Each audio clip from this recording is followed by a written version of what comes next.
We just finished the new fronts. We're in the middle of just getting started with the upfronts.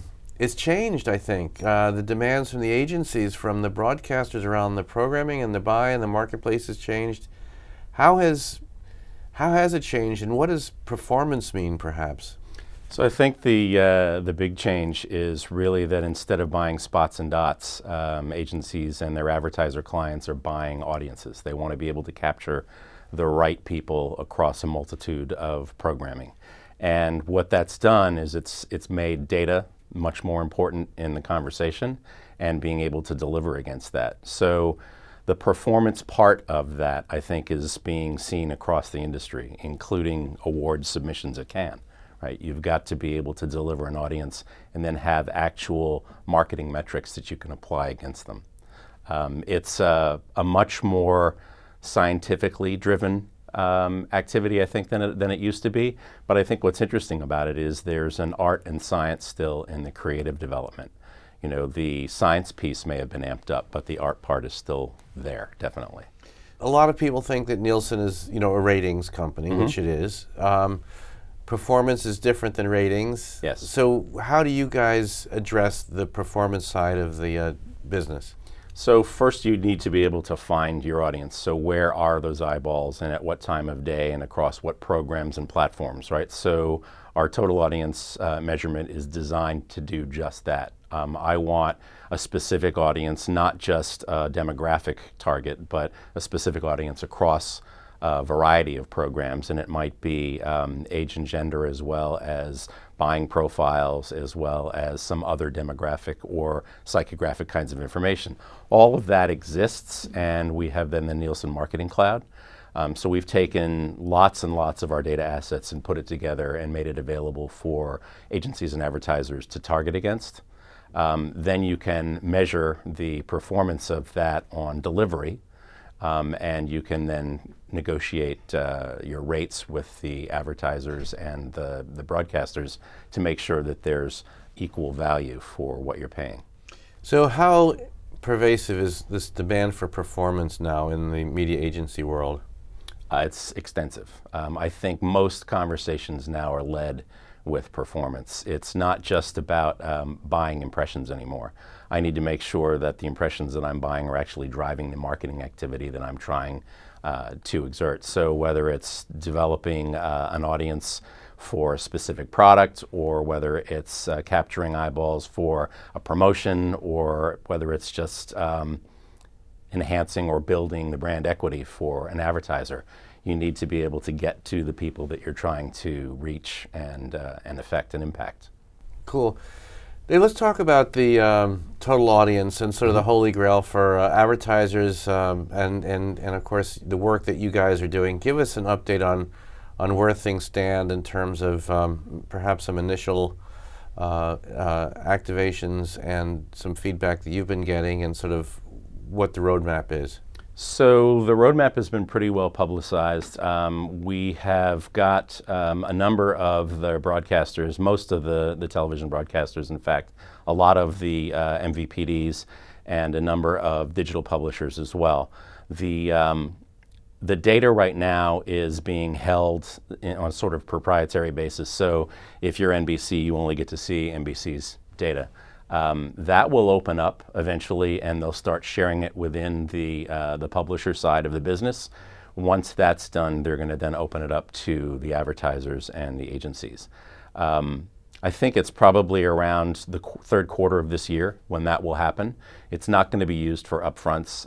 There were a lot of people talking about those kinds of metrics being available for the upfronts this year. It's just not going to happen. The reality is that we want to make sure that the data that we're seeing is accurate, and that it's the same gold standard that Nielsen has always provided in the industry, because ultimately people are going to be trading on it. Could you explain kind of where it fills in, sort of what it covers, that sort of, when you say total audience, how total that is? Sure. So Nielsen traditionally has been seen as a television advertising ratings company, right? We will evaluate how many people see a specific specific advertisement for a specific demographic target over a 7-day period. What happens outside of that 7 days is what total audience is intended to see. So it's not just broadcast television. It can be video on demand. It can be subscription video on demand. It can be digital only. So what we're trying to do is to say there are pieces of content that people want to consume, and then there are advertisements that may or may not go along with that content. So we've split the measurement of the content from the advertising, and we're measuring both and providing that information to both advertisers and broadcasters so that they can use it to monetize or buy against. So for example, if I wanted to buy a specific audience for a number of days, weeks, months, whatever it might be across a broadcast period, I'm looking to intercept those people wherever and whenever they are. So if they're watching something on digital sites, if they are watching it on a live broadcast, if they're watching it on demand, all of that can be captured and aggregated. The difference is that the traditional TV model is an advertising load, and it's got to be the same advertising load within the same period of time, right?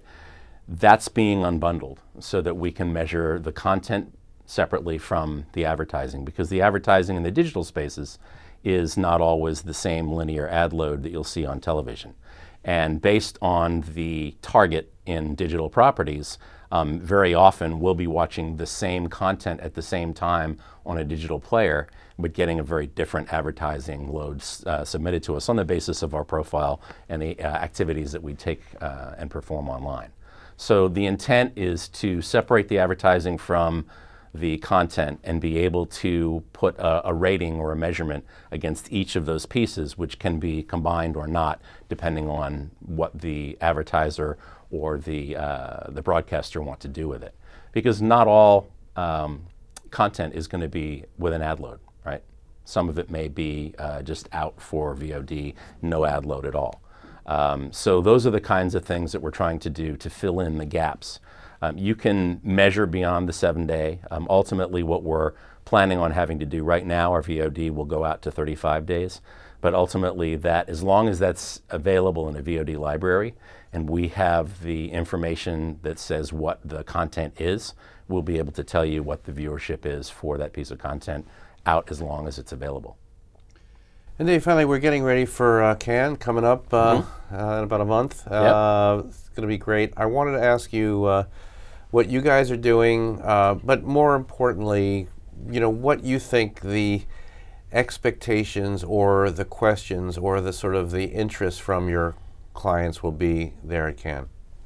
I think that obviously the Lions Award is going to draw a lot of attention and conversation, but I think the interesting thing is that you're seeing more and more that the industry is looking at how well those ads are performing, not just how pretty they are, not how great the copy is, not how well directed or the cinematography that's used. You know, it's how effective can that ad be in driving what it's intended to do. And so there's a submission that now requires you to put a performance metric against it. Our clients are very interested in buying ads that work, not just buying ads that win awards. And I think that that's going to be a topic of conversation that's going to increase this year. We're there to talk about how we're helping the industry to evaluate performance across multiple platforms.